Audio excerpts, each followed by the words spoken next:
Hola a todos, hoy es miércoles, 3 de diciembre de 2025, y nuestro querido amigo Scott Ritter está aquí con nosotros. Bienvenido de nuevo, Scott. Welcome back, Scott. Gracias por invitarme.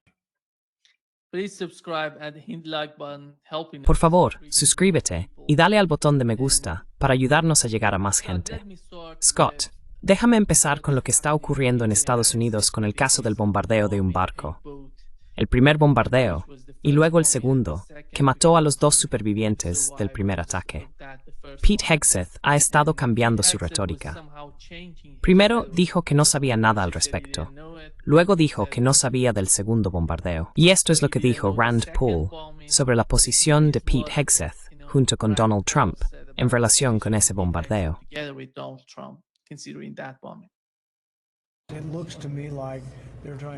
A mí me parece que están intentando echarle la culpa a otra persona, no a sí mismos.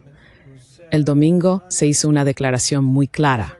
El secretario Hitchcock dijo que no tenía conocimiento de esto y que no había ocurrido, que era una noticia falsa, que no había pasado. Y luego, al día siguiente, desde el podio de la Casa Blanca, dicen que sí ocurrió. Así que o nos mintió el domingo o es un incompetente y no sabía lo que había pasado. Creemos que hay alguna posibilidad de que el domingo el secretario de Defensa no supiera que había habido un segundo ataque.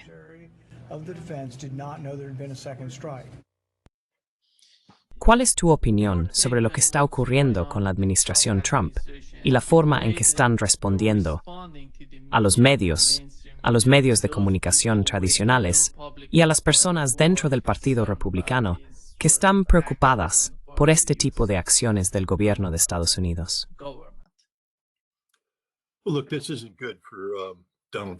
Mira, esto no es bueno para Donald Trump.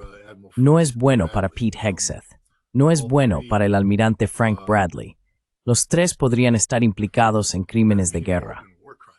Y solo quiero recordar a la gente que esto no es un asunto trivial. Creo que es la Ley de Crímenes de Guerra de 1996 la que establece que si se te declara culpable de un crimen de guerra, una violación grave de las Convenciones de Ginebra, la pena es cadena perpetua o muerte. Así que esto no es una broma. Pete Hegseth podría ser puesto ante un pelotón de fusilamiento y ejecutado. No creo que lo sea, pero podría serlo. El almirante Bradley podría pasar el resto de su vida en prisión. Debería, de hecho, si hizo esto. Esta administración, ya sabes, se ha creado un problema a sí misma, porque, ya sabes, existe la niebla de la guerra.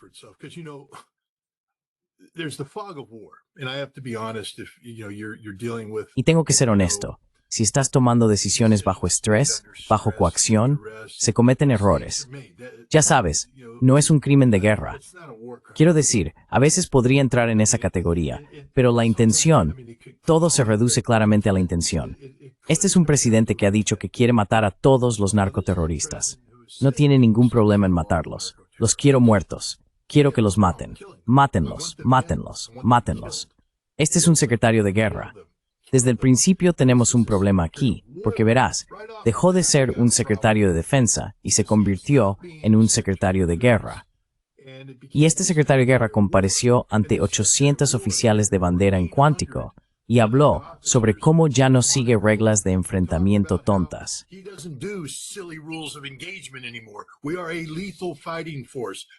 Somos una fuerza de combate letal, sin guantes. Matamos, matamos, matamos. Y parece que se ha dado la orden de matar a todos los que estén a bordo de esos barcos. Matarlos, para dar un mensaje. Es un mensaje político, que los supuestos actos de narcotráfico no serán tolerados. Matadlos a todos. Esa es la orden que se ha dado. Matadlos a todos. Eso en sí mismo es un crimen de guerra. Basta con consultar la edición de 2015, o quizás se actualizó en 2017, o incluso en 2025, quién sabe, del Manual de Derecho de la Guerra, publicado por el Departamento de Defensa. Y allí se dice claramente que no se puede dar una orden de no hacer prisioneros. Esa es una orden ilegal.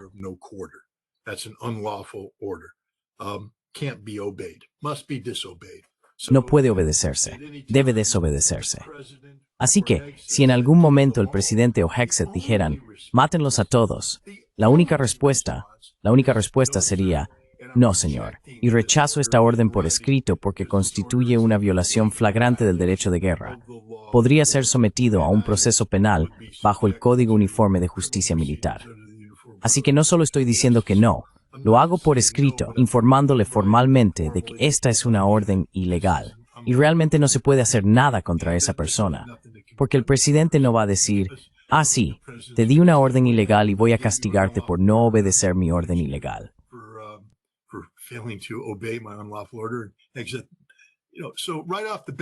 Así que, de entrada tenemos un problema, porque Pete Hegseth y Trump han corrompido la mentalidad de los profesionales militares. Déjame dejarlo claro hoy, Nima.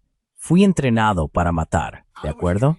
Y puedo matar muchísimo mejor que la mitad de la gente del ejército actual, ¿vale? Fui entrenado para acercarme y destruir al enemigo mediante potencia de fuego y maniobra. Y era un hijo de puta sin corazón y despiadado. Si hubieras ido a la guerra contra mí y mis compañeros marines, te habríamos masacrado a todos con alegría, porque para eso nos entrenaron.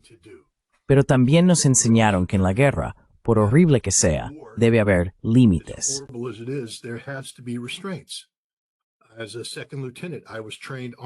Como subteniente, me formaron en la ley de la guerra. No asesinamos a la gente, los matamos. Si tienes un arma, estás muerto. Si representas una amenaza, estás muerto. No perderé el sueño por eliminar cualquier amenaza para Estados Unidos, siempre que sea una amenaza legítima. Obedeceré toda orden legal que se me dé para adentrarme entre el enemigo y aniquilarlo. La idea de que, de algún modo, el ejército ha perdido su capacidad de matar, Hegseth se acusa a sí mismo. En el mismo discurso que dio ante 800 oficiales de alto rango, dijo que el estándar que quiere es el de 1-3, es decir, el rango de capitán, en 1991. ¿Adivina quién era un capitán O3 en 1991? Yo soy el estándar. Soy el estadounidense con el entrenamiento más letal que jamás se haya formado. Yo y mis compañeros marines y soldados. En aquel momento, en 1991, no existía una fuerza de combate mejor en el mundo.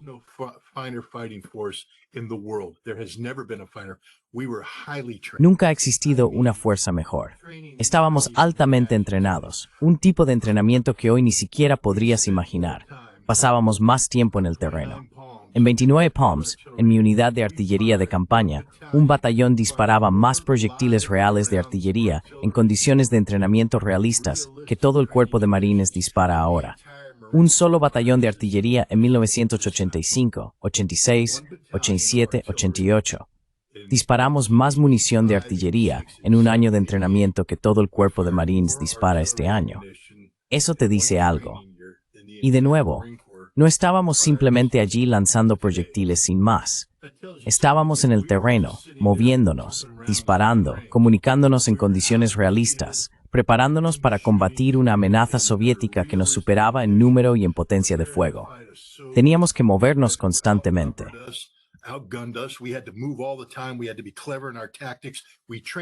Tuvimos que ser astutos en nuestras tácticas. Entrenamos. Y cuando nos enfrentamos a los iraquíes en la tormenta del desierto, les dimos una paliza. Y la gente decía, ¿cómo el cuarto ejército más grande del mundo acababa de salir de una guerra importante con Irán y ganándola, obligando a los iraníes a aceptar un acuerdo de paz que Jamenei, el líder supremo, dijo que era como beber un vaso de veneno? La Guardia Republicana era considerada una de las fuerzas de combate más formidables que el mundo había visto jamás. Equipo ruso moderno, muy eficaz, bien entrenada, bien dirigida, bien motivada. Eran tipos duros y los aniquilamos. No tuvieron ninguna oportunidad. Nadie habría tenido una oportunidad contra nosotros en aquel entonces.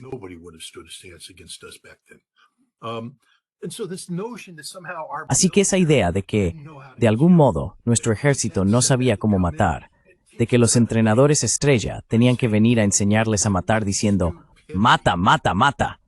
¡Qué estupidez! Nuestro ejército sabe cómo matar. No necesitan que los traten como a niños. Y cuando llegue el momento de luchar, mataremos. Pero no asesinamos. Esa es la diferencia. Verás, cuando era subteniente, me mostraron videos en mi clase de Derecho de la Guerra, concretamente sobre submarinistas estadounidenses después de hundir barcos mercantes japoneses. Hay videos de eso. Llegaron y los japoneses estaban en el agua y ellos simplemente se quedaron allí tranquilamente y les dispararon, los ametrallaron, los mataron a todos, riéndose de ello.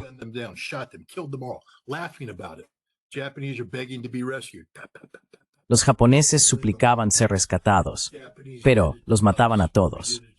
Los japoneses nos lo hicieron a nosotros. Nosotros se lo hicimos a los alemanes. Los alemanes nos lo hicieron a nosotros. Al final de la Segunda Guerra Mundial, algunos submarinistas alemanes fueron arrestados, juzgados y ejecutados por asesinato. Esto era tan común durante la Segunda Guerra Mundial, y por eso es importante entenderlo, porque todo el mundo está sacando videos de, ya sabes, A630, atacando a personas en Afganistán y diciendo, mira, esto es el doble golpe. Nada de eso importa. Estamos hablando del agua, del ámbito marítimo. En 1949 se redactaron los convenios de Ginebra abordando específicamente esta cuestión. Una vez que un barco es alcanzado y la gente está en el agua, están hors de combat.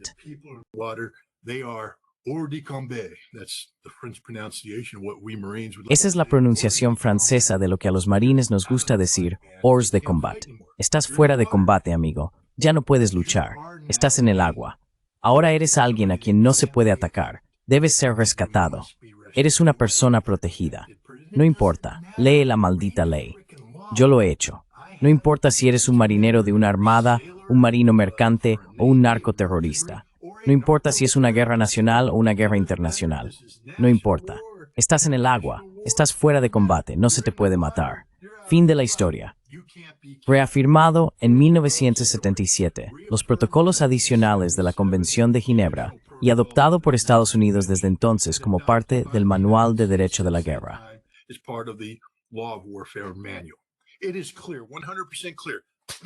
Está claro, 100% claro.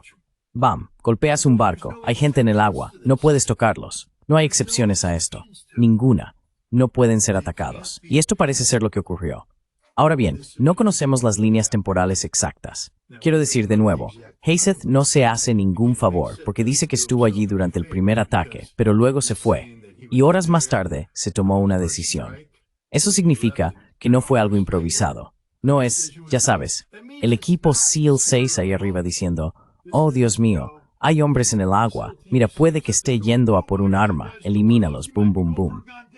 Eso significa que alguien miró el video y dijo, vamos a matar a esta gente.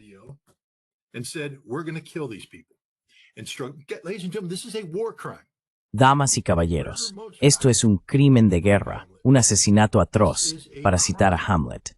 Es un delito castigado con la pena de muerte. Así estamos hoy en Estados Unidos. Quiero decir, es curioso porque ya saben, Hegseth y Trump están yendo contra lo que llaman los 6 sediciosos. Esos 6 legisladores demócratas que se atrevieron a sugerir que los oficiales militares no obedecieran órdenes ilegales. Fueron atacados por eso. ¿Cómo se atreven? Dios mío, puede que Bradley ahora desee haberles hecho caso. Creo que fue Hegseth en 2016, quizá en 2019. Creo que dijo lo mismo. Estaba allí cuando Barack Obama era presidente y Hegseth detestaba a Barry Obama. Estaban por ahí diciendo, estás bombardeando gente, amigo.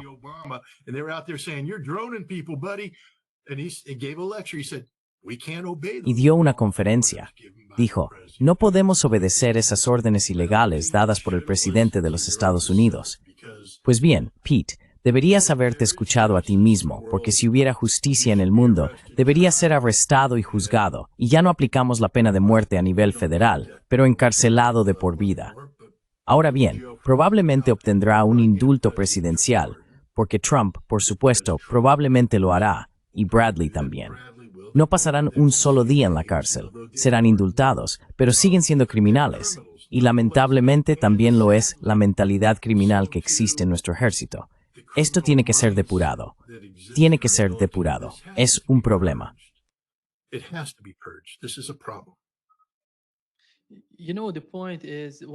Sabes, el caso es que una de las cosas que dijo Rand Paul en su comentario fue que están intentando decir que no fuimos responsables de eso. Parece que están trasladando esa responsabilidad al almirante. ¿Crees que eso es lo que está pasando?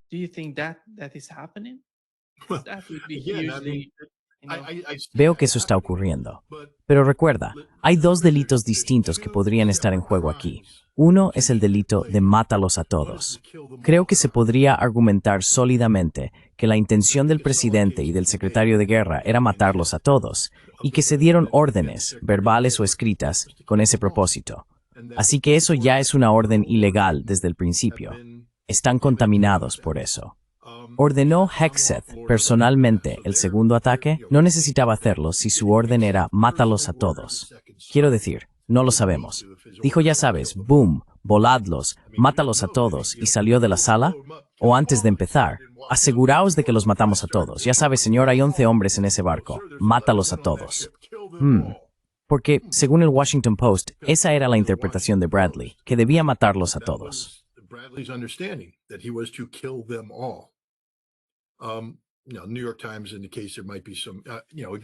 Sabes, el New York Times indica que podría haber algo, ya sabes, otra vez lo de él dijo, ella dijo.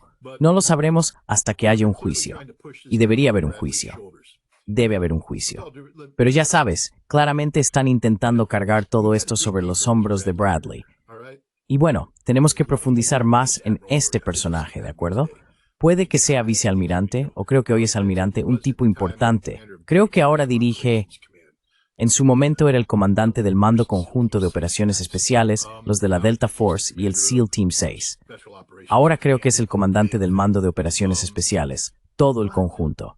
Pero hubo un tiempo en que fue miembro del SEAL Team 6. Y ahí está el kit de la cuestión.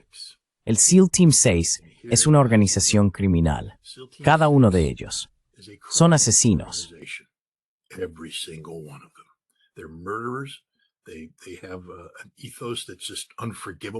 Tienen un ethos que es simplemente imperdonable. El equipo rojo canoea a la gente como parte de lo suyo. Robert O'Neill, ¿te acuerdas de él? Oh, Rob O'Neill. Yo maté a Osama Bin Laden. No lo hizo.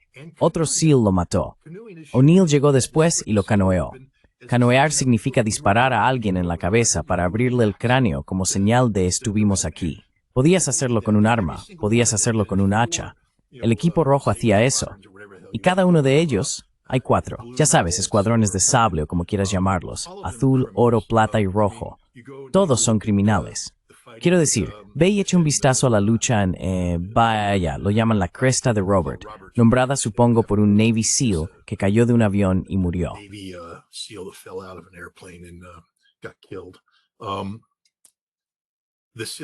El equipo SEAL que estaba allí, el comandante de ese equipo, más tarde realizó un ataque y atacó una fiesta de boda. Estaban tan obsesionados con la venganza que al pasar había supervivientes en una zanja y los asesinó. Les disparó.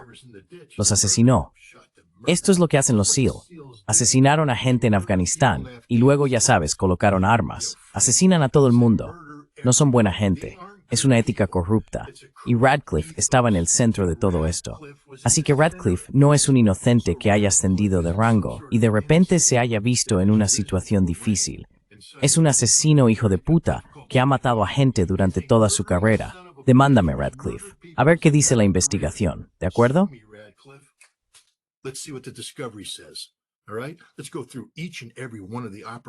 Vamos a repasar una por una todas las operaciones en las que participaste como oficial.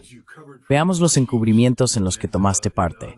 Cómo protegiste a tus jefes y a otros que cometían delitos y dejaste pasar esos crímenes.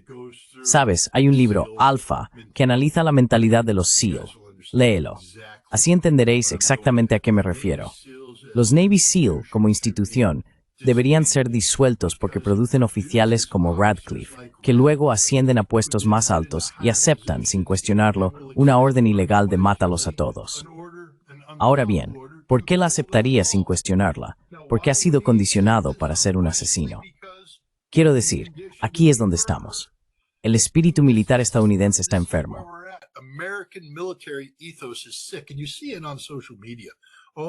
Y lo ves en las redes sociales, todos esos antiguos militares por ahí presumiendo de haber cometido crímenes de guerra.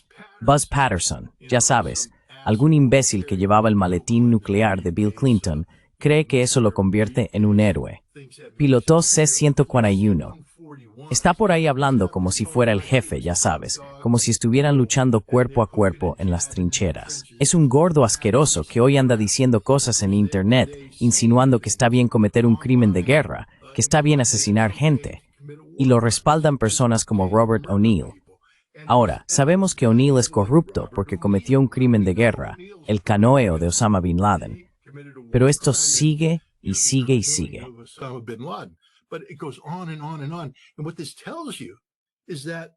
Y lo que esto te dice es que la gente en las redes sociales, a quienes normalmente no prestaría atención, pero es una respuesta tan abrumadora que demuestra que hay un problema en nuestras Fuerzas Armadas. Están condicionados, después de 20 años de la guerra global contra el terrorismo, a cometer crímenes de guerra. Y parece que esto se ha convertido en una ética aceptable hoy en día. Nunca fue aceptable. Estoy aquí para decirte ahora mismo que esos tipejos que lucharon en la guerra global contra el terrorismo, vosotros tuvisteis un pequeño tiroteo aquí, otro pequeño tiroteo allá. Sabes, la guerra para la que nos entrenamos en los años 80 era una guerra mundial, un combate terrestre a gran escala. Estábamos preparados para la muerte en una magnitud que ni siquiera podrías empezar a comprender.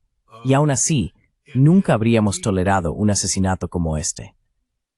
No estamos tolerado.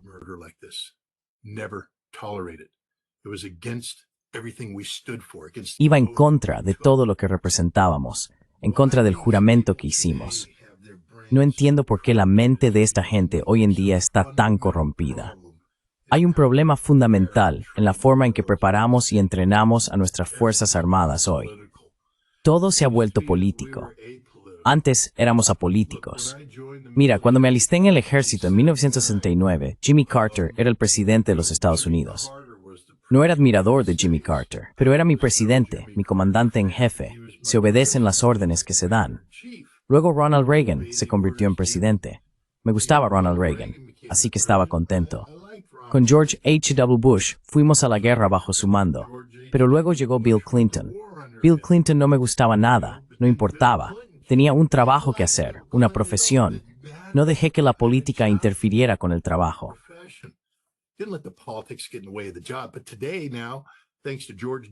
Pero hoy, gracias a George W. Bush, bueno, creo que Bill Clinton fue quien empezó, se purgó a personas que consideraban no ser políticamente leales.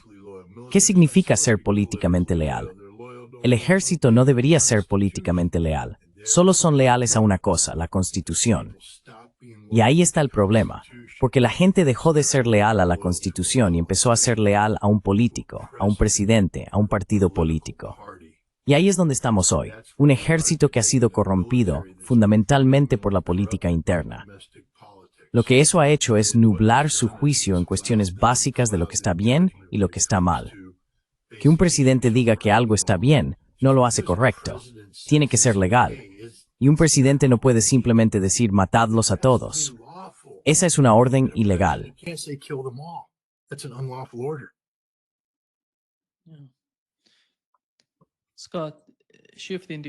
Sí, Scott, pasando este año al conflicto en Ucrania, tuvimos a Steve Witkoff, junto con Jared Kushner, yendo a Rusia, hablando con Vladimir Putin, Ushakov y Kirill Dmitriev. Lavrov no estaba allí. Se fue a China, si no me equivoco. Estuvo, ya sabes, hablando con los chinos, porque Rubio, al fin y al cabo, no forma parte de este tipo de conversaciones. ¿Crees que esta vez la reunión fue de alguna manera diferente? Porque ahora vemos a Kushner como parte del equipo que va a Rusia. Hablaron durante unas 5 horas. ¿Cuál es la posición? ¿Hacia dónde nos dirigimos con estas nuevas conversaciones entre Estados Unidos y los rusos?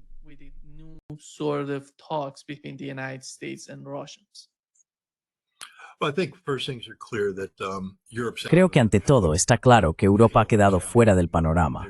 Ya no cuentan, se acabó. Y eso significa que no hay trabajo para Marco Rubio. Ninguno.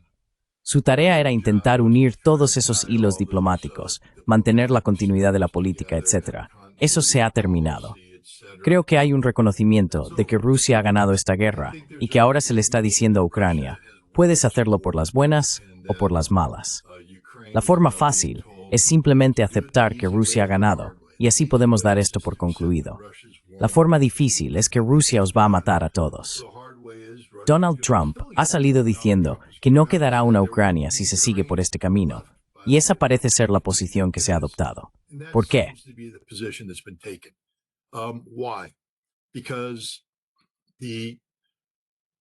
Porque la política de Trump, ya sabes, hay una visión estratégica del mundo que busca que Estados Unidos se desligue de esas aventuras heredadas en Europa.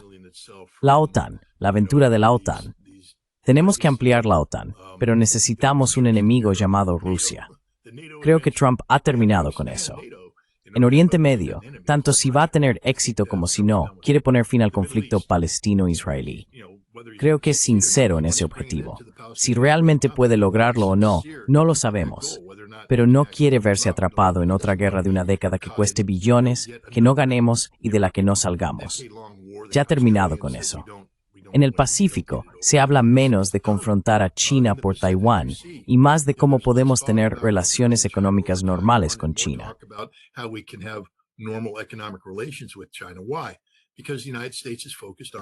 ¿Por qué? Porque Estados Unidos está centrado en replegarse hacia la fortaleza América, el hemisferio occidental, la doctrina Monroe 2.0. Y para hacerlo, ya sabes, hay cosas con las que tenemos que lidiar. Venezuela, Honduras, poner el dedo en la balanza allí y otras estupideces de ese tipo. Pero para que podamos centrarnos en esto, no podemos quedar atascados en conflictos. Así que la administración Trump, o más bien, Trump en persona, ha decidido camino a seguir es literaries udengorma balimidbon en decidem min mautiu, un nuevo marmo de seguridad europeo.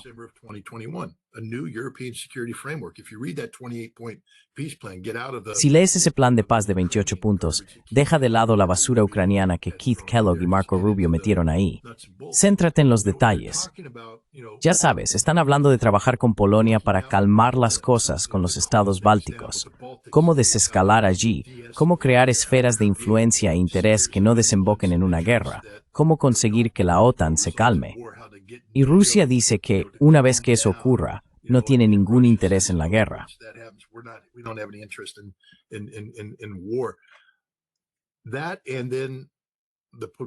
Eso, y luego, el potencial de un compromiso económico importante con Rusia, la mejor garantía de seguridad que puede existir para Estados Unidos y Europa cuando se trata de Rusia, es un compromiso económico significativo en el que haya resultados mutuamente beneficiosos. Y creo que esta es la línea que ha seguido Donald Trump. Por eso está Steve Witkoff allí. Su principal contraparte es Kirill Dmitriev. Kushner ha entrado en escena, de nuevo, con una mentalidad más económica. Ya se vio dónde estaba su enfoque en Oriente Medio. Está allí con Ushakov. Lavrov no está allí. Rubio no está allí. Porque no están intentando resolver esta guerra. La guerra se resolverá sola. Se está resolviendo sola.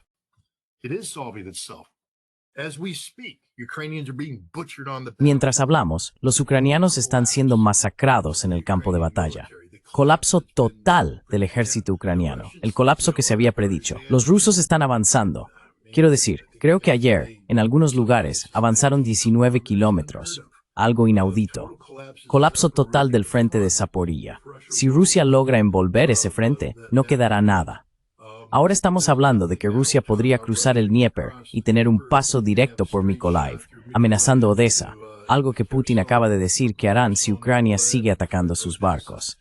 Se acabó para los ucranianos. No les queda nada. Las brigadas tienen el tamaño de un batallón el tamaño de una compañía, y una compañía el tamaño de una escuadra.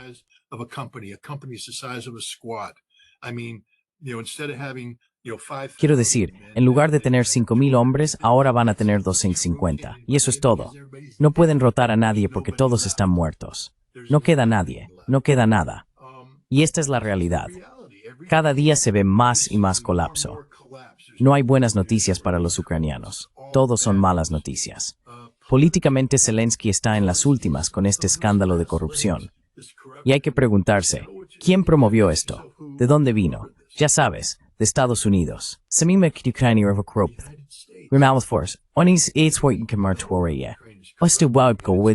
Ucraniana. Mire, solo me se reduce la corrupción. Only a real democracy would expose the corruption. Are you kidding me? Are you high? ¿Estás bromeando? ¿Estás drogado? Ucrania ha sido corrupta desde el principio y estamos metidos hasta el cuello en corrupción. Fue tan grave que Rand Paul, ¿te acuerdas? En 2022 dijo que necesitábamos un inspector general. Les dimos todo ese dinero. ¿Quién lo está controlando? Y el Congreso dice, no queremos saber nada, tío, solo dáselo. ¿Por qué? Las comisiones. Sí, las comisiones. Todo. El dinero, la corrupción, todo el asunto. Estábamos metidos de lleno en eso. Lo controlábamos. Lo permitimos. Entendíamos que Zelensky solo gobierna porque el dinero que le damos lo usa para crear clientelas y estructuras de poder.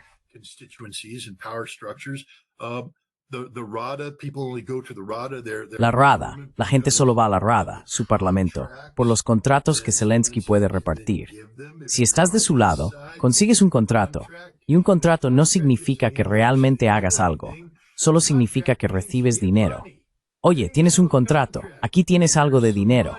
Nadie te va a pedir cuentas si no lo hiciste.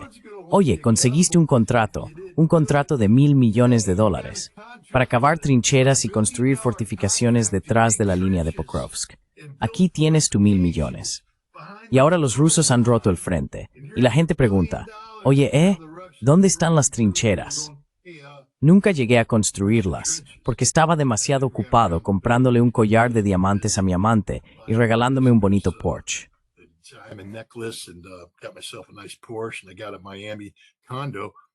Y tengo un apartamento en Miami. Querías que cavara una zanja. Eso no pasó. Esto es Ucrania. Y ahora lo que estamos haciendo es derribarlos. Derribamos a Yermak, que es, si sabes algo sobre cómo funciona el ejército ucraniano. Ya sabes, la política. Tienes al presidente y luego tienes la oficina de la administración presidencial. La mayoría de la gente piensa que eso significa que esta persona trabaja para el presidente. No, es totalmente independiente. Tiene su propia pequeña estructura de poder y Yermak presiona a Zelensky y todo eso. Pues bien, Yermak se volvió un poco demasiado grande, un poco demasiado engreído, caído, fuera. Zelensky estaba esperando.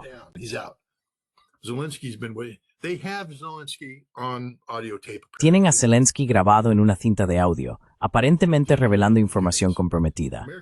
Estados Unidos la tiene, y Zelensky lo sabe. Le han dicho, te tenemos, podemos matarte cuando queramos. Si publicamos esta grabación, no saldrás vivo de Bankova. Te matarán.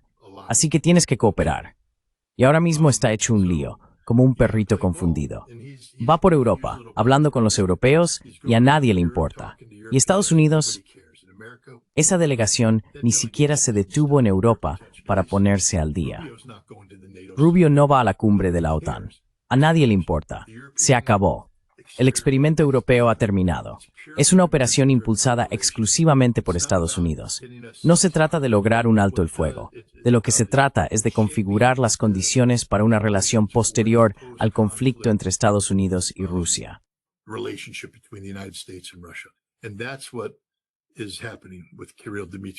Y eso es lo que está ocurriendo con Kirill Dmitriev y Steve Witkoff, con Ushakov y Kushner. Se trata de crear el entorno político, eso es Kushner y Ushakov, o la relación económica, Dmitriev y Witkoff. Y Trump ha aceptado esto. Supongo que Trump ha decidido que la mejor manera de superar la oposición política es simplemente apartarlos a todos. Han despedido a Keith Kellogg. Trump se queda dormido cuando Rubio habla sobre Ucrania porque simplemente no le importa. No importa en absoluto. En Europa, nadie escucha a Europa. A nadie le importa. No los invitan a nada. Así estamos ahora mismo, y es la mejor opción, siendo sinceros, porque la única manera de que esta guerra termine es cuando Rusia decida que ha terminado. Eso significa que Rusia tiene que alcanzar todos sus objetivos.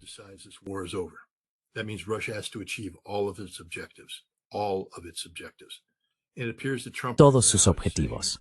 Parece que Trump, en este momento, está diciendo, no vamos a poner ningún obstáculo significativo en el camino para que logres esto.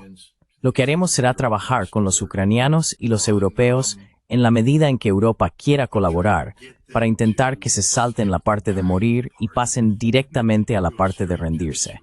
Pero si no quieren, pronto no reconocerás el campo de batalla. Quiero decir, estamos hablando de colapsos importantes a punto de producirse. Scott, llevas tiempo diciendo esto. Sí, he tenido toda la razón, completamente acertado. Lo único en lo que no he acertado es en el momento, porque no controlo el momento. Pero las matemáticas militares de las que llevo hablando muchos años son exactamente lo que está ocurriendo aquí. Years now is exactly what's happening here. The algorithm of, El algoritmo de, ya sabes, Rusia ha desgastado a los ucranianos hasta el punto de que ya no queda capacidad militar para mantener esta lucha de manera organizada y cohesionada. Mientras tanto, Rusia está acumulando reservas, reforzando su ejército. Los ucranianos dicen que los rusos tienen una superioridad numérica abrumadora en todas partes y que ya no pueden ofrecer una resistencia significativa en este momento. Económicamente, no existe una economía ucraniana. Están suplicando a Europa que utilice 160.000 millones de dólares de activos rusos congelados solo para mantener las cosas en marcha. No hay dinero. La economía ucraniana no produce nada. Solo puede existir gracias a la generosidad de otros. Es curioso. Ahora la Rada está hablando de aprobar un presupuesto. ¿Un presupuesto para qué? Normalmente, cuando se aprueba un presupuesto, se empieza preguntando, ¿cuántos ingresos fiscales tenemos?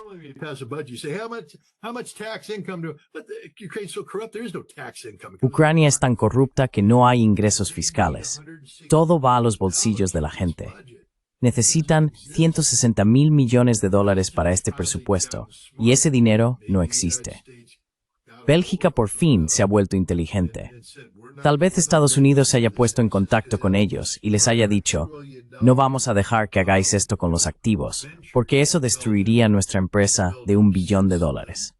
Bélgica se encuentra en medio de este consorcio de recursos. Activos pertenecientes a Estados-nación que se utilizan para facilitar el comercio. La idea principal es que si las naciones depositan este dinero, está protegido, está ahí para facilitar el comercio. Y si de repente robas los activos de Rusia, todas las naciones dirán, bueno, entonces también puedes robarnos los nuestros. ¿Qué pasa cuando no te guste lo que hacemos? Vas a quitarnos nuestro dinero. Y ahí se acabó.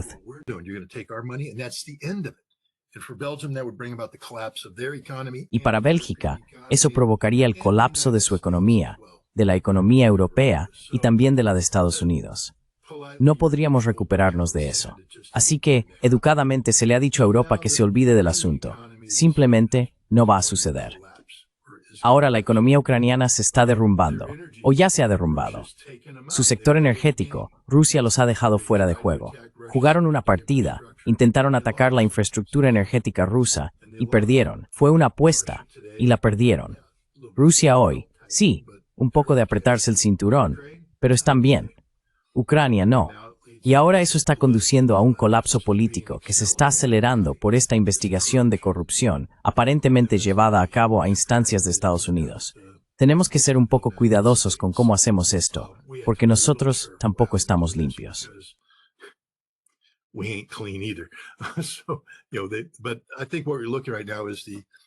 Pero creo que lo que estamos viendo ahora mismo es un colapso organizado, y es muy ingenioso. Quiero decir, hay que reconocerle a Trump y a Putin un poco de mérito aquí, porque lo que se está haciendo es, bueno, por ejemplo, ninguna de las estructuras políticas existentes sobrevivirá a esta guerra. Incluso la Rada, el Parlamento ucraniano, será desmantelada y reestructurada de una manera que favorezca los objetivos y metas a largo plazo de Rusia, que básicamente consisten en tomar el control político de Ucrania cuando esta guerra termine. Habrá elecciones y Rusia va a ganar esas elecciones. Zaluzhny puede quedarse ahí con sus fantasías húmedas sobre continuar la guerra y la adhesión a la OTAN. No importa. Él no importa. Está fuera. Es un banderista. Lo matarán o lo exiliarán.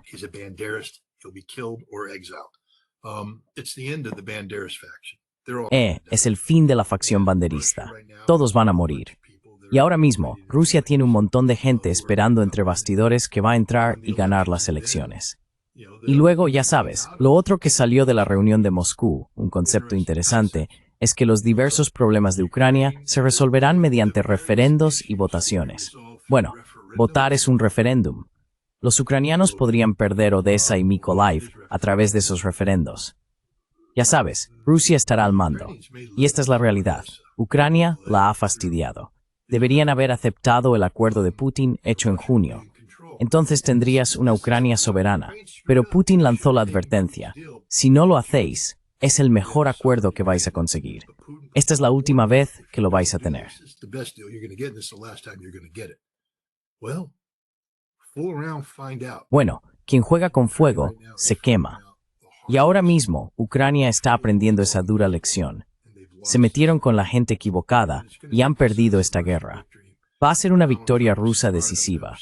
Donald Trump es lo bastante inteligente como para entender que, si quieres evitar un enredo de una década que arruinará a todo el mundo y no te llevará a ningún sitio, salvo a estar más cerca de una guerra nuclear, tienes que aceptar la inevitabilidad de una victoria rusa, cosa que al parecer él ya ha hecho. Y ahora se está preparando para una paz que situará a Estados Unidos en una posición más fuerte, tanto política como económicamente.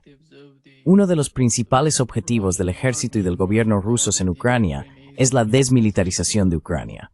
¿Cómo ves qué tamaño de, ya sabes, ejército? What size of, army would Tasepts Rusia en Ucrania. Ukraine?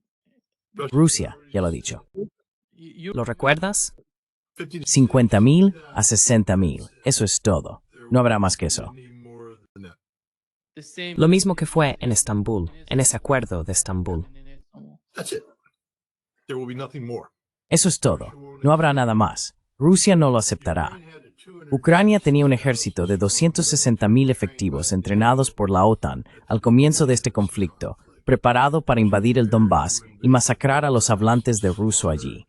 Esos son 260.000 soldados entrenados por la OTAN. Ese ejército no se permitirá que exista. Ahora, Ucrania tiene esta fantasía de entre 600.000 y 800.000 soldados. En primer lugar, no los tiene. Pero incluso si los tuviera, Rusia no lo permitirá. Al vencedor le corresponden los despojos. Si quieres un ejército de 800.000 hombres, tienes que ganar la guerra. Ucrania ha perdido la guerra, y pronto veremos la rápida desintegración del ejército ucraniano. Rapid disintegration of the Ukrainian military very soon. I mean, desertions are at all-time high. Quiero decir, las deserciones están en su punto más alto, y vas a ver unidades colapsar. Ahora, para darte un ejemplo de lo que está ocurriendo, hay una ciudad, su nombre empieza con M, no puedo pronunciarlo, Minograd o algo así. Hay dos brigadas allí, creo que la 25 Brigada y la 38 Brigada de Infantería de Marina, dos de las fuerzas de combate de élite de Ucrania. Están rodeadas, debería haber unos 10.000 hombres, pero como acabo de decir, ya no tienen fuerza. Cada una de estas brigadas se ha reducido a unos 500 hombres. Eso hace un total de 1.000 hombres. About 500 men each. That's 1,000 men total. These are the best troops in Ukraine. And Estas son las mejores tropas de Ucrania y quieren que se les permita romper el cerco. Creen que si concentran sus fuerzas, podrían abrirse paso y la mayoría podría regresar a casa con vida. Ahora mismo están muriéndose de hambre. Solo pueden recibir suministros por medio de drones. Los drones llegan con el gran Baba Yaga o lo que sea. Los drones llegan y sueltan suministros, o llegan en vehículos no tripulados. Pero los rusos tienen control directo por línea de visión de las líneas de comunicación. Están derribando los drones y destruyendo los vehículos no tripulados. Así que estos hombres se están muriendo de hambre. vehicles. So these guys are starving. No wounded are being evacuated. They're left to die. No se está evacuando a los heridos, los dejan morir en los sótanos. Una de las cosas que salió de Pokrovsk es que los rusos pasaron por los sótanos y estaban llenos de muertos, porque el ejército ucraniano no permitió evacuar a los heridos. No tenían manera de sacarlos, así que murieron. Eso es lo que les está pasando a estos heridos. Si resultas herido en esta lucha, estás muerto, no vas a salir. Los otros dicen, tienes que dejarnos romper el cerco. Aparentemente, Zelensky justo anoche dijo, no, quedaos ahí, luchad y morid. Eso es todo. Si vas a permitir que tus dos mejores brigadas luchen y mueran, como se ve ahora mismo en el campo de batalla, a lo largo de todo el frente, se están formando pequeños bolsillos mientras los rusos flanquean y comienzan a rodear a estas unidades. Russians outflank and begin to surround these units.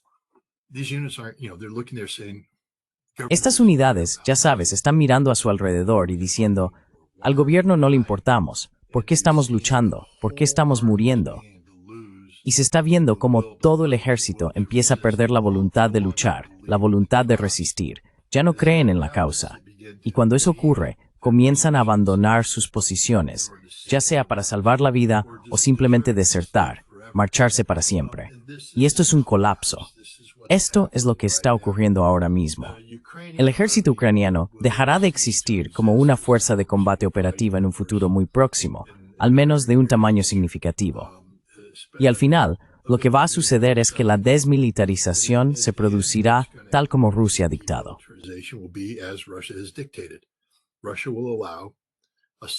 Rusia permitirá a unos pocos seleccionados. Ninguno de tus tipos del Azov, ninguno de tus tipos del Kraken, ninguno de esos verdaderos creyentes de bandera. Pero ya sabes, soldados territoriales que no estuvieran corrompidos, que no recibieran entrenamiento de la OTAN. No creo que vaya a haber ningún papel para nadie con entrenamiento de la OTAN. Quizá entre 50.000 y 60.000 personas, ligeramente armadas, para, ya sabes, asegurar la frontera y básicamente la autodefensa limitada. Pero la idea de que Ucrania tenga un ejército capaz de enfrentarse de igual a igual con Rusia, no, eso no va a pasar. Y no va a haber un ejército ucraniano que se convierta en el ejército europeo. Eso es lo que quiere Zelensky, ya sabes, una fuerza mercenaria ucraniana de 600.000 hombres para Europa. No, eso tampoco va a pasar. Esto es la desmilitarización y esto es lo que va a ocurrir.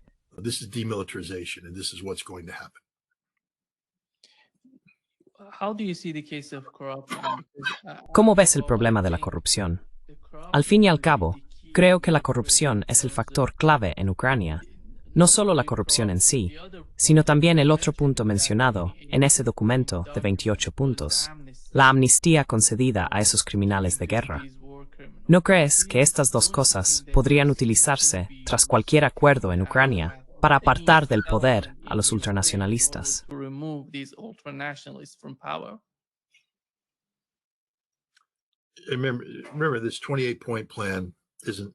Recuerda, este plan de 28 puntos en realidad no es un plan de 28 puntos. No es nada. Hay ciertos puntos que indican la dirección estratégica, pero los demás están ahí solo para decir, ya cubrimos ese aspecto. Creo que la amnistía es uno de esos.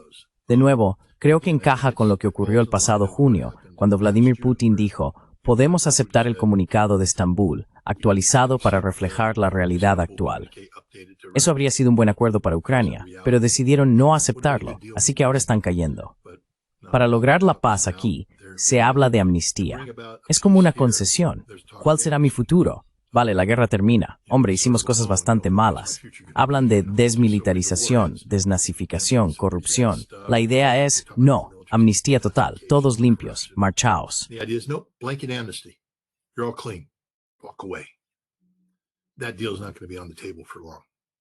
Ese acuerdo no va a estar sobre la mesa por mucho tiempo. Y cuando desaparezca, los ucranianos que son corruptos, porque recuerda, el objetivo de Rusia ahora mismo es la transformación política de Ucrania.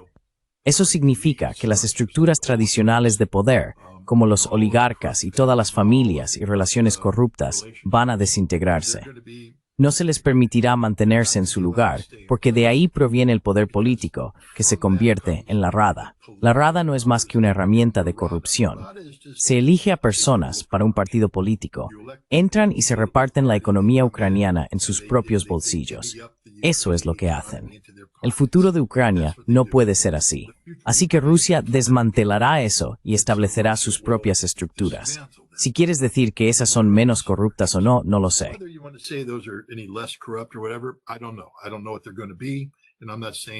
No sé qué van a hacer, y no estoy diciendo que los rusos sean incapaces de corrupción. Lo que sí digo, sin embargo, es que lo que exista en el futuro estará diseñado para crear una estructura política que refuerce la dominación rusa de la Ucrania de posguerra. Para lograrlo, hay que desintegrar las estructuras actuales. Rusia no puede hacerlo si concede amnistía a todo el mundo, así que creo que, ya sabes, Rusia lo hará. Y la desnazificación es otro asunto. La gente tiene que entender que se han cometido crímenes horribles, no por los rusos, sino por los ucranianos. Crímenes horribles. No conocemos toda la verdad de lo que ocurrió en Kursk. Yo sé un poco porque he hablado. Pero ya sabes, esos nazis ucranianos entraron en Kursk y en esos pueblos a lo largo de la frontera. Los jóvenes pudieron evacuar.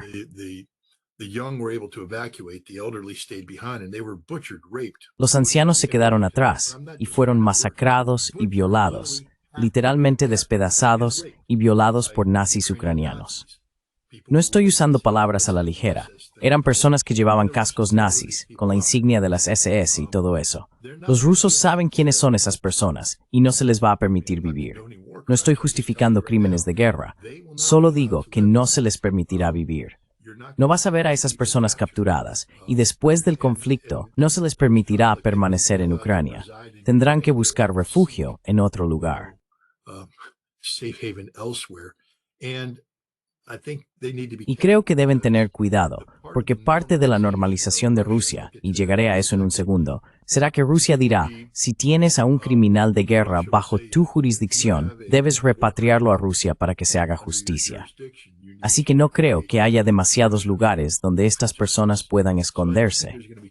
La normalización, ya sabes, un aspecto clave de todo esto. La gente dice, bueno, ¿por qué Putin no va por todas?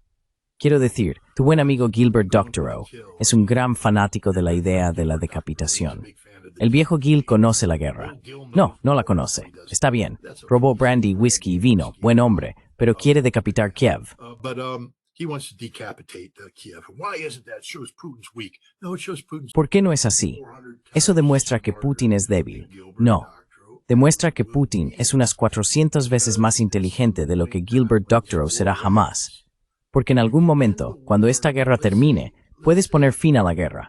Supongamos que el viejo Gil consiguiera hablar con Putin, y Putin dijera, de acuerdo, vamos a decapitar, matar a Zelensky. Eso va a hacer que Europa tenga muchas ganas de hacer negocios contigo. Que Estados Unidos tenga muchas ganas de hacer negocios contigo, ¿verdad? Y vamos a entrar en Odessa porque maldita sea, podemos. Somos Rusia. Vamos a hacerlo todo. Odessa, Kharkov, tomarlo todo. Y Europa dirá, ¿ves? Te advertimos sobre los rusos. Agresivos.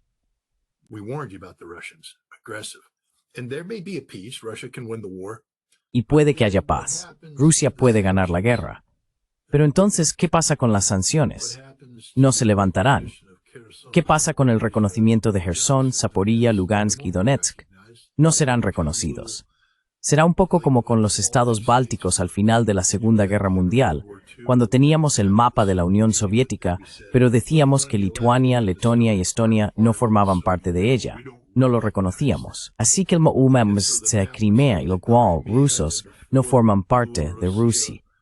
Y eso crea la posibilidad de una guerra perpetua, que es, por supuesto, lo último que Vladimir Putin desea.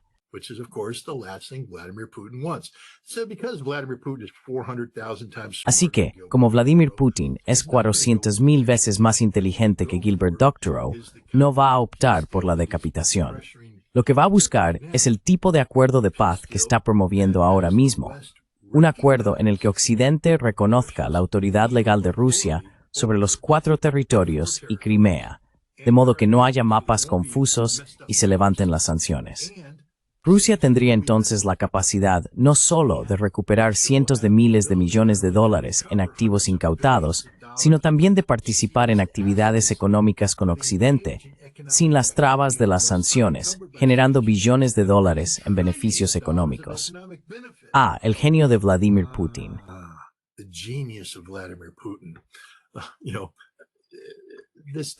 Sabes, lo que la gente necesita ver ahora mismo es que Rusia está jugando a largo plazo.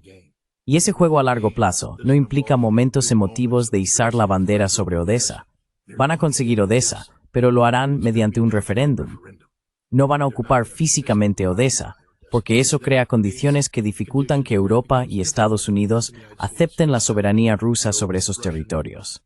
Rusia actúa de manera responsable dentro de los límites que se ha impuesto. Y luego, es medida que Reiki tenga el control político sobre Ucrania, si hay necesidad de un referéndum, lo habrá.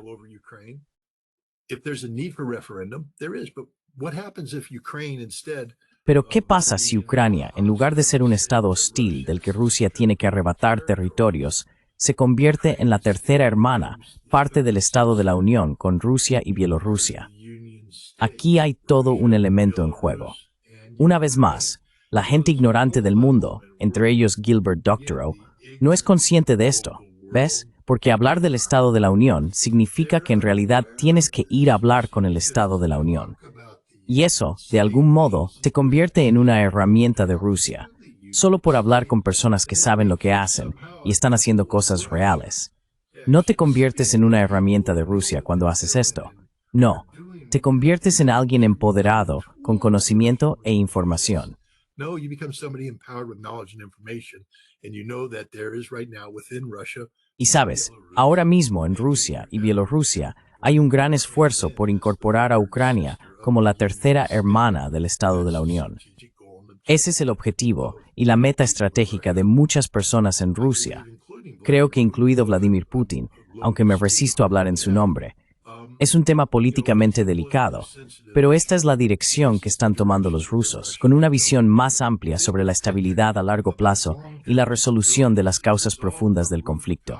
Si entras y decapitas y todo eso, lo único que haces es perpetuar las causas profundas del conflicto. Rusia quiere que eso se acabe, y Donald Trump parece estar dispuesto a facilitarlo para que realmente se termine.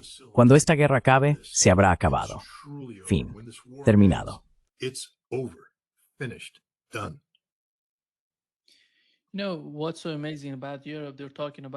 Sabes, lo asombroso de Europa es que están hablando de cómo Rusia quiere atacarlos.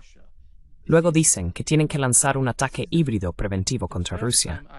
Es la primera vez que veo a Vladimir Putin salir y decir algo que no habíamos oído de él desde que empezó la guerra en Ucrania. Hemos escuchado ese tipo de reacciones de Medvedev, pero nunca había oído a Vladimir Putin responder de la manera en que está respondiendo a los europeos en este video.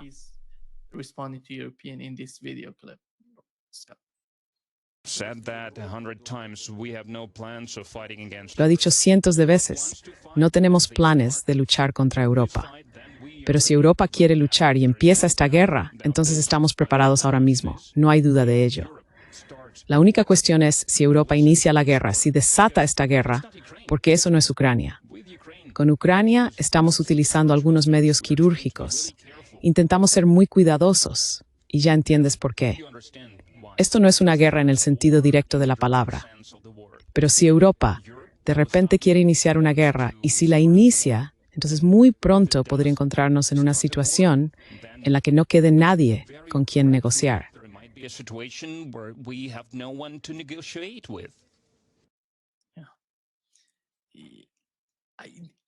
¿Has oído alguna vez a Vladimir Putin hablar de esta manera? Yeah, at the beginning, he put the record down. Sí, al principio él dejó las cosas claras. Dijo, vamos a resolver esta situación en Ucrania, y si la OTAN se involucra, todos nuestros recursos estarán disponibles.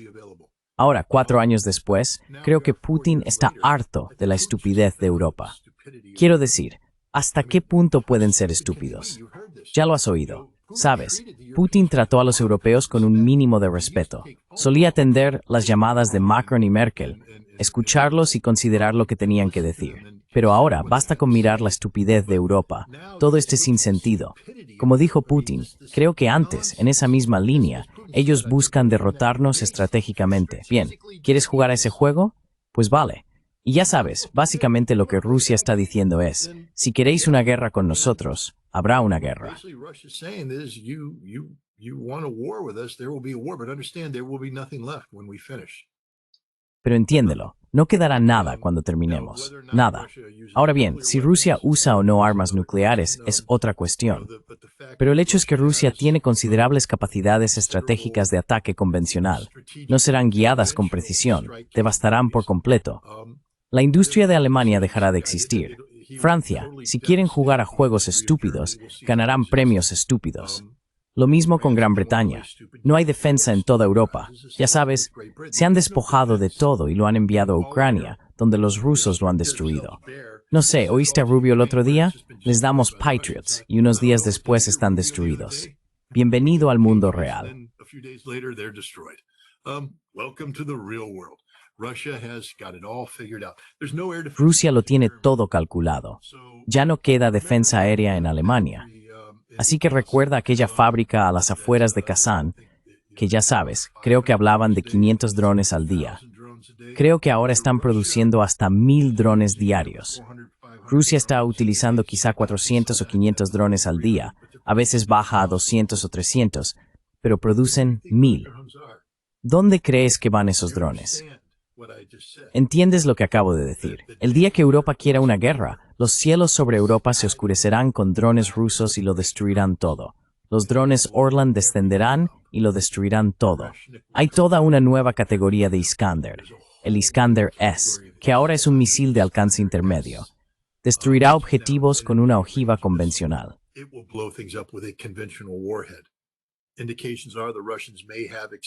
Los indicios apuntan a que los rusos podrían haber ampliado el alcance del misil de crucero 9M729, que originalmente cumplía con el tratado INF. Pero ahora que ya no existe dicho tratado, podría tener de repente un alcance de 1.200 kilómetros, lo que significa que estos misiles de crucero pueden alcanzar objetivos en cualquier parte de Europa.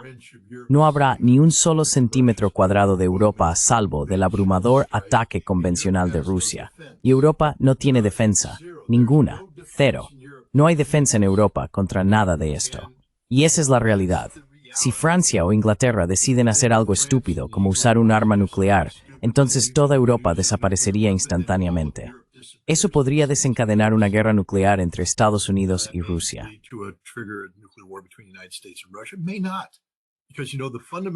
Puede que no, porque ya sabes, la pregunta fundamental que siempre hay que responder es, ¿cambiaría un presidente estadounidense Boston por Poznan?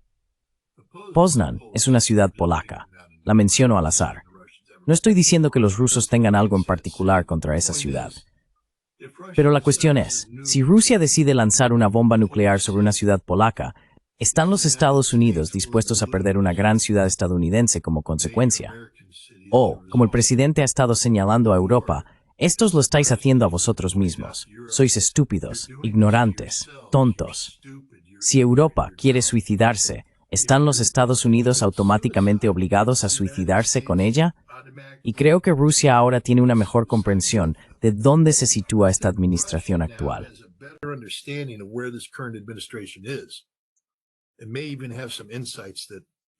Puede que incluso contenga algunas ideas que no se han debatido públicamente. Pero ya sabes, mientras Joe Biden hablaba del deber sagrado del artículo 5, ¿es un vínculo sagrado? Bueno, no es un vínculo sagrado. Si quieres suicidarte, suicídate. Pero Estados Unidos no está obligado a acompañarte en tu pacto suicida. Y ahora mismo, el jefe del Comité Militar de la OTAN está hablando de un ataque preventivo contra Rusia. En primer lugar, eso es una broma. No puede haber un ataque preventivo. Solo quiero informar a la gente. Para que nosotros lleváramos a cabo el ataque inicial contra Irak en 1991, tuvimos que preparar algo llamado el paquete gorila.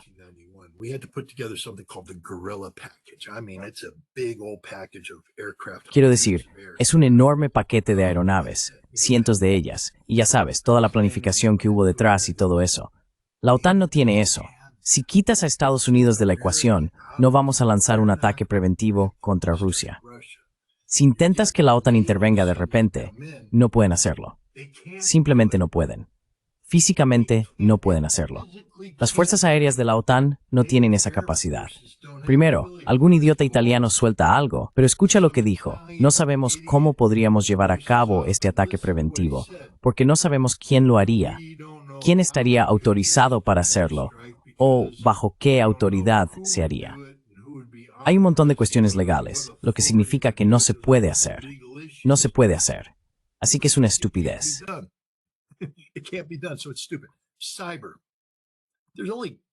Cyber.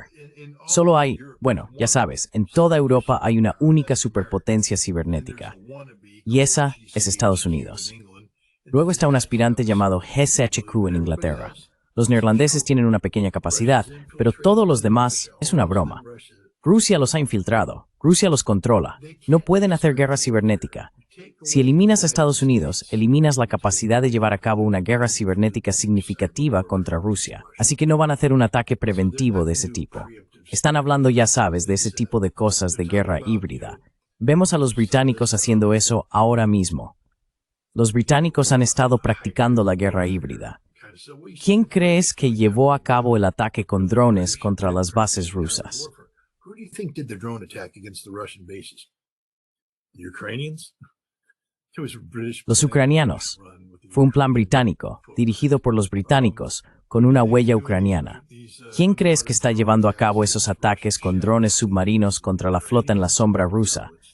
¿Los ucranianos? No, es el SBS, el Servicio Especial de Embarcaciones, y el MI6. Los británicos han estado haciendo esto desde el principio. Ya están realizando ataques híbridos preventivos y los rusos lo saben. Los rusos lo saben. Putin habló porque creo que estaba simplemente frustrado y enfadado por ello. Creo que ya había tenido suficiente de tanta estupidez. Es como le pasaría a cualquiera cuando ve a alguien comportarse de forma estúpida. En algún momento simplemente estallas y dices, mira, volaré tu casa si quieres seguir con esto. Pero el hecho es que la OTAN no puede hacer nada, literalmente nada. NATO can do nothing, literally nothing. And the Russians know this, but they're prepared. I just ask people to do. Y los rusos lo saben, pero están preparados. Solo pido a la gente que haga las cuentas básicas. Si estás produciendo, ya sabes, 1000 drones al día y solo usas como mucho 550, ¿a dónde van los otros 450 cada día? Llevan produciéndolos varios meses ya. Por favor, entended que Rusia tiene como mínimo 100.000 drones. Pueden oscurecer los cielos de Europa cuando quieran. No hay absolutamente nada que Europa pueda hacer al respecto. No tienen defensa aérea, nada. Por eso creo que Putin está bastante seguro de que si se quiere jugar a este juego, Rusia está lista para jugar ahora mismo, dijo. Fíjate que no dijo, tenemos que movilizarnos, tenemos que hacer algo ahora mismo, porque no va a ser la guerra que crees que va a ser.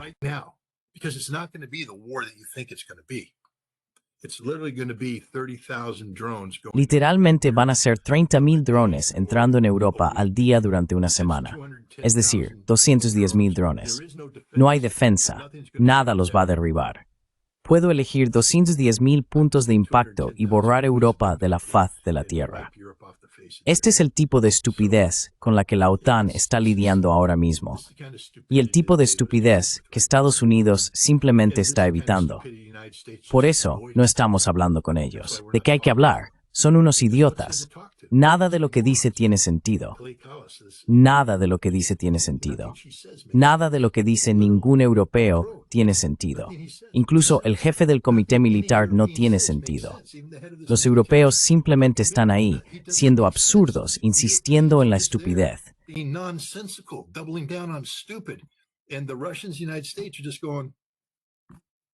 Y los rusos y Estados Unidos simplemente dicen, ignoradlos.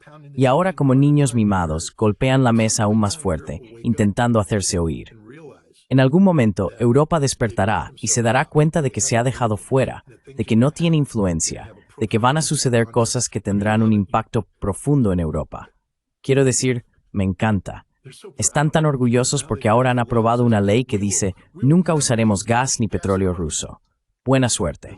Pero, ya sabes, lo hacéis y lo seguiréis haciendo. Y sois unos estúpidos. Lo habéis sido y siempre lo seréis. Así que Europa se ha anulado a sí misma. No es una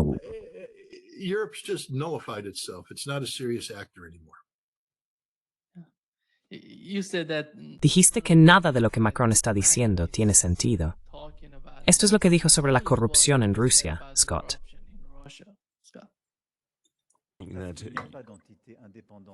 Nunca se oye hablar de la corrupción en Rusia porque no existe un organismo independiente que la investigue. Por eso, cuando apoyamos los esfuerzos bélicos, es importante que seamos muy exigentes y nos aseguremos de que las personas rindan cuentas. La lucha contra la corrupción funciona porque se realizan investigaciones y se toman decisiones. Pero lo que resulta profundamente preocupante es que nunca forge la corrupción en Rusia, with la forma de que el sistema está establecido en el nivel.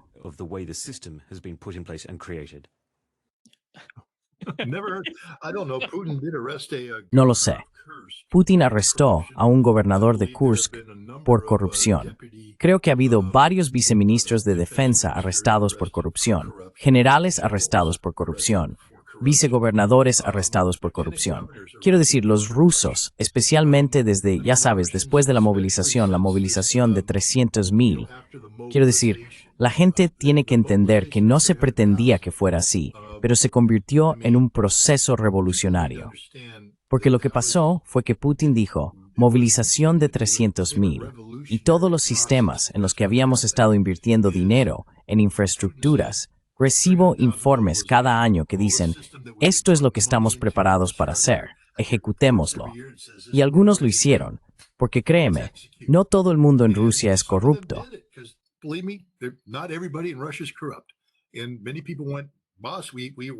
Y mucha gente decía, jefe, estamos todos listos, los hemos recibido, aquí están sus uniformes, aquí están sus armas, los llevaremos al centro de entrenamiento, boom.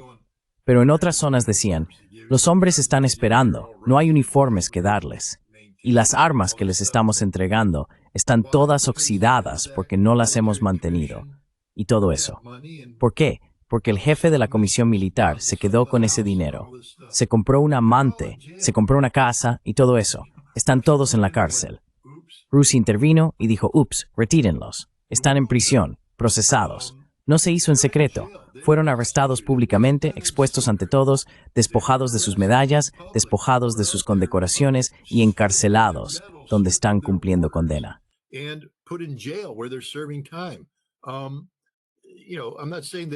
Sabes, no estoy diciendo que no exista corrupción en Rusia. Sí existe. Los propios rusos admiten que existe. Pero la idea de que no se oye hablar de ella porque Rusia no la investiga, no, Rusia investiga la corrupción como no te lo podrías imaginar. Putin heredó un desastre. Una cosa que la gente no entiende es lo mal que estaba Rusia cuando él asumió el poder y el nivel de corrupción que había. Me refiero a la década de los 90. Fue una corrupción facilitada por Estados Unidos y Occidente. Se hizo a propósito para despojar a Rusia de su riqueza. Había oligarcas que básicamente se adueñaron de empresas estatales enteras. Y Putin se dio cuenta de que no podía simplemente llegar y hacer que todo eso desapareciera. Así que hizo un trato con los oligarcas.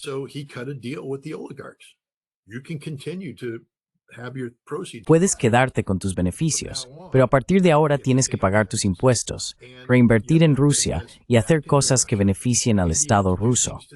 No se trata solo de extraer riqueza. Tenemos que emplear a la gente. Tenemos que construir cosas. Y ya sabes, uno por uno lo hizo. Y si alguien decía que no, como Mikhail Khodorkovsky, que dijo, no voy a desafiarte políticamente, pues fue arrestado y acusado, porque todos y cada uno de ellos eran corruptos. Así que fue fácil demostrar lo corrupto y criminal que era. Fue a la cárcel y luego Putin lo liberó, porque los otros oligarcas decían, vamos hombre, en realidad no lo sabía.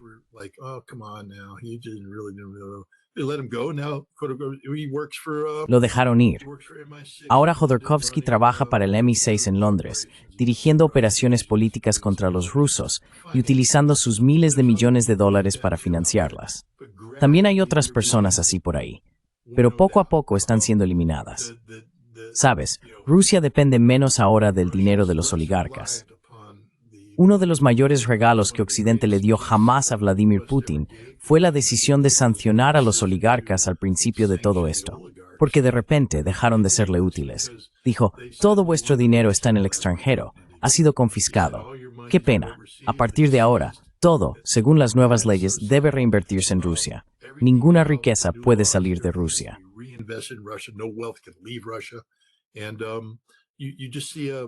Y simplemente ves que está ocurriendo un auge. Hay corrupción, por supuesto, siempre que hay tanto dinero circulando, y Rusia es un país grande, con mucha dependencia del gobierno local, hay corrupción. Pero ya sabes, Rusia no se queda de brazos cruzados y la permite, se está eliminando. Se están llevando a cabo importantes campañas anticorrupción en toda Rusia. Así que ya sabes, Macron simplemente no sabe de qué está hablando. Literalmente no lo sabe. Pero nadie en Europa sabe de qué habla cuando se trata de Rusia. Quiero decir, empezamos con que me dabas la bienvenida de nuevo aquí. Mira, ya sabes, en agosto pasé 14 días en Rusia. Volví durante 6 días en octubre y acabo de estar allí 19 días.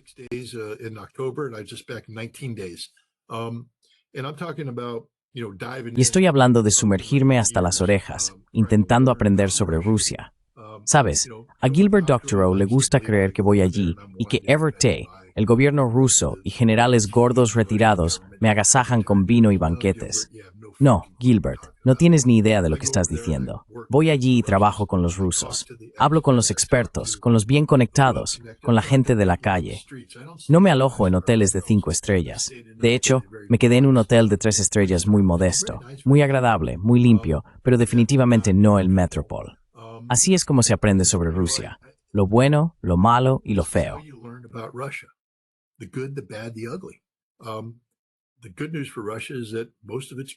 La buena noticia para Rusia es que en su mayor parte las cosas van bien. Rusia está funcionando bastante bien. La mala noticia es que hay algunos aspectos feos, siempre los hay. Y la otra mala noticia es que la guerra está provocando cambios en Rusia que no son buenos para el país a largo plazo. Pero ya sabes, esta es la realidad del conflicto. Por eso Rusia quiere que esta guerra termine, y quiere que termine de forma decisiva para no tener una guerra interminable, para poder revertir todo esto y volver a encaminar a Rusia hacia un funcionamiento pleno. Pero no se puede aprender sobre esto desde la distancia. Quiero decir, incluso hoy puedo informarme gracias a Google Translate, porque según Gilbert Doctorow, solo sé decir 3 palabras.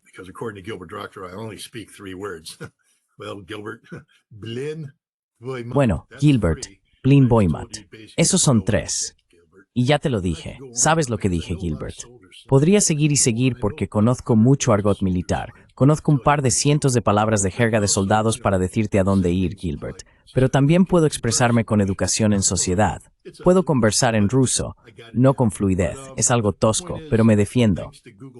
La cuestión es que, gracias a Google Translate ahora, puedes acceder a esos documentos en ruso y hacer una investigación a fondo. Pero si no sabes qué buscar, si solo lees un documento y no entiendes cómo situarlo en perspectiva o contexto, puede resultar difícil.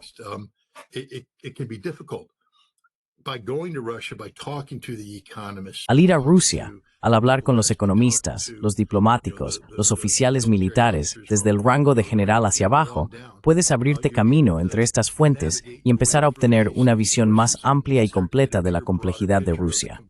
Es un país muy complejo, pero tiene sentido. Hay una lógica inherente en Rusia. Y ya sabes, esto es lo que hago. Soy un antiguo oficial de inteligencia, así que no soy periodista. No abordo un problema desde un punto de vista periodístico.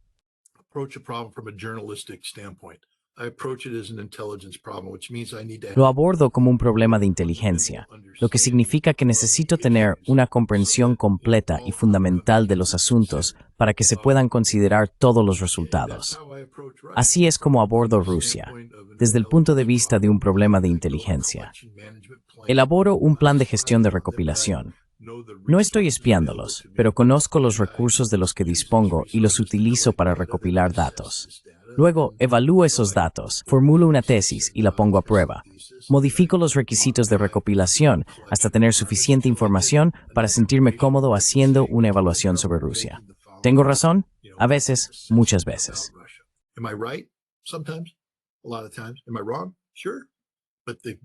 Estoy equivocado, claro. Pero lo bueno de estar equivocado es que cuando tú, verás, como periodista, cuando te equivocas, intentas decir, nos mintieron, nos informaron mal. Como oficial de inteligencia dices, me equivoqué, ¿por qué me equivoqué? Necesito diferentes fuentes de información, no entendí la información que tenía. Y trabajas en el problema hasta que lo resuelves. Mi trabajo es acertar, mi trabajo es conocer la verdad sobre Rusia. Y por eso puedo decir con total seguridad que cuando escucho hablar a Macron, pienso, no tiene ni idea de lo que está diciendo, ninguna en absoluto. Hasta ahora, nadie en Europa habla con conocimiento de causa sobre Rusia.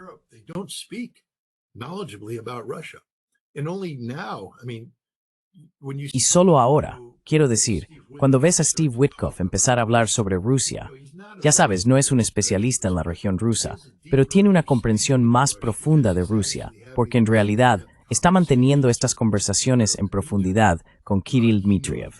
Sabe más sobre Rusia que todos los llamados expertos en Rusia que abundan en Stanford, Georgetown, Harvard o que viven en Bélgica. Ya sabes, toda esa gente que habla el idioma con fluidez, ese idioma tan hermoso. Quiero decir, Dios mío, pueden pedir un vino excelente porque hablan ruso maravillosamente, pero no tienen ni la más mínima idea de la realidad de Rusia, porque se han distanciado de esa realidad. Russia because they've distanced themselves from that reality. The other day, Scott, we were talking about together with El otro día, Scott, estábamos hablando con Larry Johnson y Paul Craig Roberts sobre cómo Rusia podría haber manejado la situación en Ucrania de otra manera. Tuvimos dos ideas diferentes de Larry. Larry dijo, como Putin acaba de mencionar en el video que te puse, que el caso de Ucrania es totalmente distinto del caso de Europa. Si vamos contra Europa, será una situación completamente diferente. Pero el punto que Paul planteaba era, ¿por qué no intervino Rusia en 2014? Mencionaste que cuando Putin llegó al poder en el año 2000, Rusia era un completo desastre. El país se estaba desmoronando en ese momento y había un conflicto interno en Chechenia con el que el gobierno estuvo lidiando hasta alrededor de 2010. Eso demuestra lo difícil que era la situación. Era prácticamente imposible que Rusia interviniera en Ucrania en 2014. ¿Cuál es tu interpretación de eso? What is your understanding of that? You know, the Russian Sabes, military was el ejército ruso estaba fundamentalmente roto cuando Putin llegó al poder. Lucharon una guerra en Chechenia, pero fue una guerra de sangre y agallas. Quiero decir, no había sofisticación, fue fea, fue sangrienta. Y fue entonces cuando los rusos empezaron a hacer la transición de ese ejército de reclutas que habían heredado hacia lo que llaman soldados contratados. Pero el número de soldados profesionales era muy reducido y todos estaban concentrados en Chechenia, porque no se puede librar ese tipo de guerra con reclutas. Los reclutas no quieren morir, necesitas a los tipos endurecidos que aceptan el dinero. You get the hardened guys who are taking the money, but these guys weren't. Pero estos tipos no tenían formación.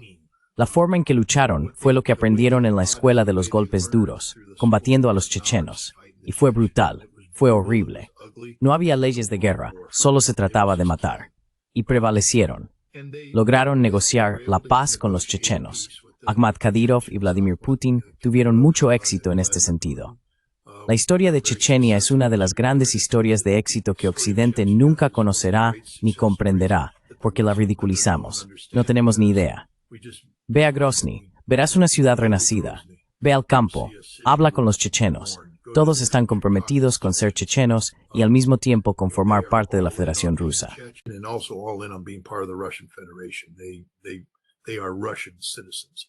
Son ciudadanos rusos. Es casi un milagro que la gente no lo entienda. Pero el ejército estaba arruinado. Arruinado porque, una vez más, las habilidades que se adquieren al llevar a cabo una guerra tan brutal no son transferibles. Así que, aunque la guerra de Chechenia terminó, el ejército ruso seguía teniendo un sistema de reclutamiento, formación y organización vinculado a la época soviética. Y esto se manifestó en 2008, en la breve guerra con la República de Georgia. Y recuerda, Rusia no inició esa guerra. Comenzó cuando Saakashvili envió varias brigadas de fuerzas entrenadas por Estados Unidos y la OTAN y atacó la guarnición rusa de mantenimiento de la paz mientras dormían, matando a algunos rusos.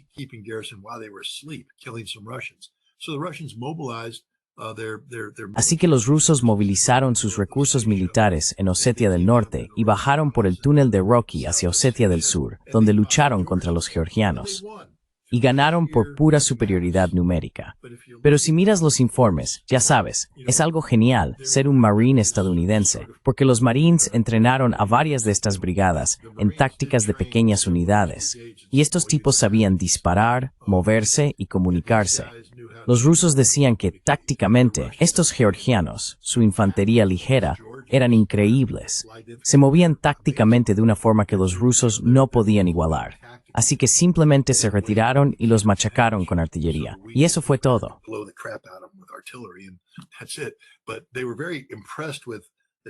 Pero quedaron muy impresionados con la competencia táctica de las fuerzas georgianas y también con su capacidad de comunicación. Los georgianos se comunicaban de manera más eficaz que los rusos. La respuesta rusa fue muy torpe, lenta. Y en ese momento hubo un reconocimiento dentro de los círculos rusos de que si Rusia se hubiera enfrentado a una fuerza entrenada por la OTAN, el ejército ruso podría no haberlo hecho tan bien, porque estos georgianos podían operar tácticamente según el estándar de la OTAN, y estaban superando a sus homólogos rusos. Así que los rusos, en ese punto, empezaron a replantearse por completo la forma en que dirigían el ejército y comenzaron a avanzar en esa dirección.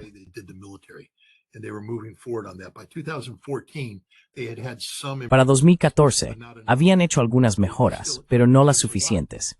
Ya sabes, se necesita mucho para desmantelar tu ejército y empezar de nuevo desde cero. Así que en 2014, los rusos pudieron utilizar algunas fuerzas especiales que eran muy competentes, pero la idea de que iban a entrar en masa con un ejército convencional enorme, no, aún no estaban preparados para eso. Esa es una de las razones. La segunda, fue todo un asunto legal. Quiero decir, Putin simplemente no estaba inclinado a hacerse con Ucrania. Se vieron obligados a hacer algo en Crimea porque los nacionalistas ucranianos hicieron una jugada de poder en Sebastopol. Enviaron un tren lleno de sus banderas allí y los rusos dijeron, eso no va a pasar.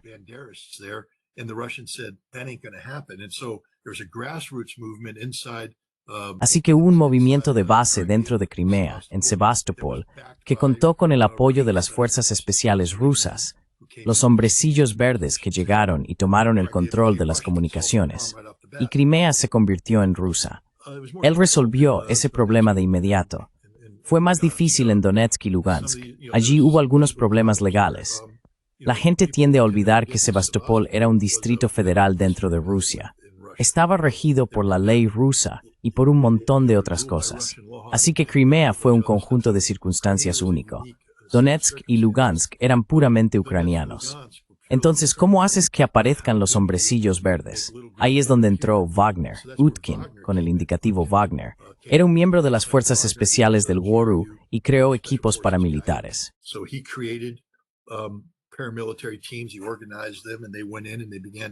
Los organizó, y ellos entraron y empezaron a ayudar a facilitar las capacidades militares allí. Pero eso no era una fuerza convencional.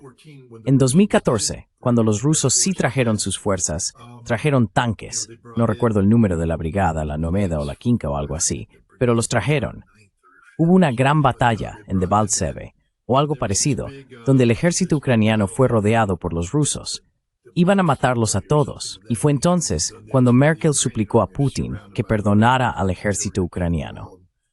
Entonces, surgieron los acuerdos de Minsk, y Putin aceptó porque no pretendía apoderarse de Ucrania, solo quería que se respetaran los derechos de los rusos.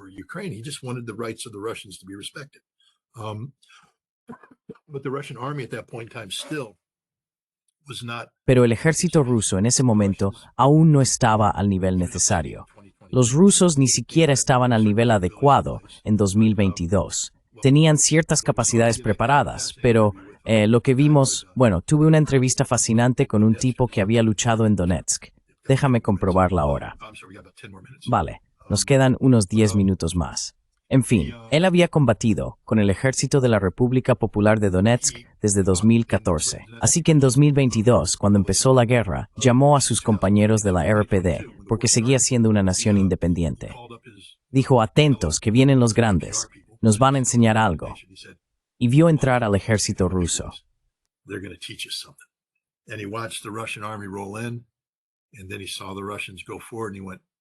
Y entonces vio a los rusos avanzar y dijo, no hagáis eso, no hagáis eso. Y añadió, no saben lo que están haciendo, porque nunca habían librado una guerra. Era un ejército en tiempos de paz. Y allí estaban entrando, mientras los ucranianos que llevaban combatiendo desde 2014 sabían un par de cosas. Los estaban eliminando, emboscándolos. Y los rusos tuvieron que aprender. Pero la cuestión es que el ejército ruso es uno de los más rápidos del mundo en adaptarse a las lecciones aprendidas. Tienen una estructura muy... este es el beneficio de la reestructuración del ejército. Ya sabes, recuerda que reformaron el ejército de forma masiva.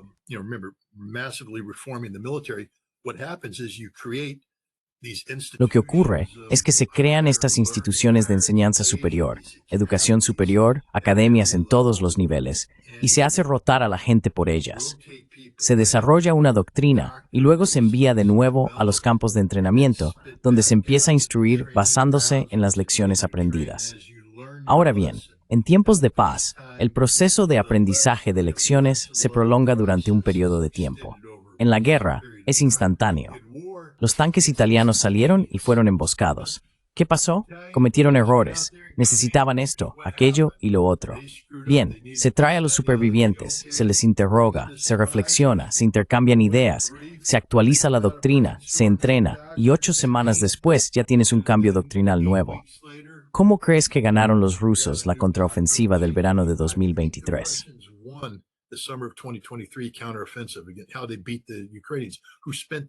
¿Cómo vencieron a los ucranianos, que pasaron todo el otoño y el invierno entrenando en Grafenwöhr bajo la observación y el control de Estados Unidos y la OTAN? ¿Cómo ganaron los rusos? Porque tenían a un general ruso llamado Romanchuk, que estaba con el 58 ejército avanzando desde el sur. Lo sacaron de su puesto de combate, lo enviaron a la Academia del Estado Mayor y le dijeron: tu trabajo es reescribir la doctrina defensiva rusa. Y lo hizo. Tomó todas esas lecciones, la reescribió, y luego le dijeron: ahora toma esa doctrina y ve al lugar donde Zaluzhny dijo que iba a atacar, e implementala. Y Romanchuk llegó y construyó defensas doctrinales que destrozaron a las fuerzas ucranianas entrenadas por la OTAN. No avanzaron nada, fueron masacradas, aniquiladas.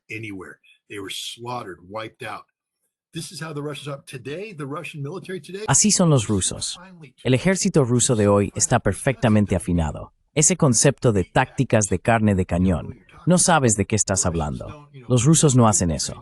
Cuando yo me entrené, teníamos equipos de fuego, escuadras, pelotones y compañías. Los rusos hablan de 3, 6 y 9. Entras con un equipo de asalto de 3 hombres, hay otros 3 para cubrirte, 9 para entrar y consolidar, y luego avanzas. Los días de los asaltos en oleadas humanas se han acabado. La guerra con drones no lo permite. Los rusos dirigen y controlan las comunicaciones que se producen hoy. Las controlan por completo. Controlan un equipo de asalto de 3 hombres. Tienen un par de drones sobrevolando, se comunican con ellos. Soldado ucraniano a tu izquierda.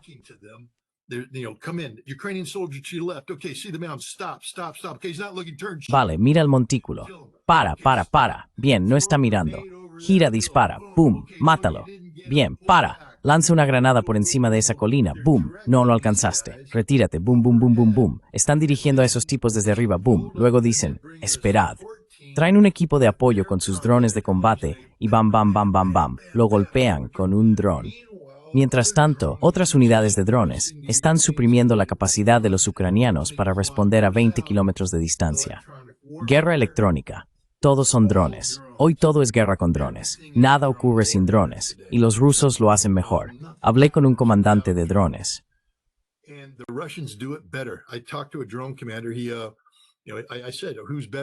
Le pregunté: ¿quiénes son mejores en esto? ¿Los ucranianos o los rusos? Él respondió: en general, los ucranianos todavía tienen ventaja. Son muy buenos en esto. Es algo que un comandante ruso de drones diga: los ucranianos son muy buenos en esto. Pero luego añadió: hemos aprendido todo y ahora podemos igualarlos en la mayoría de las aplicaciones tácticas, pero podemos superarlos. El problema de los ucranianos es que son buenos, pero no pueden mantenerlo. Así que los ucranianos pueden llegar y proyectar su muro de drones durante un tiempo, pero luego los rusos llegan y lo derriban. Se han vuelto muy buenos en desmantelar el mando y control ucraniano.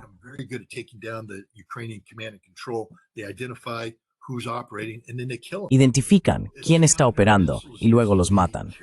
Los misiles Iskander solían ser recursos cuidadosamente reservados. Se utilizaban para atacar un puesto de mando, quizá un centro logístico. Hoy, si hay un equipo ucraniano de drones de 5 hombres, ¡bam!, lo atacan al instante, sin esperar, sin nada. Simplemente los hacen volar por los aires, matando a todos. El trabajo más peligroso para los ucranianos hoy en día es en sus unidades de guerra con drones. Están siendo masacrados. Los rusos dominan el campo de batalla, y eso sirve a su cobertización. Así que sí, el ejército ruso hoy es invencible. No hay ni ejército que pueda derrotarlos.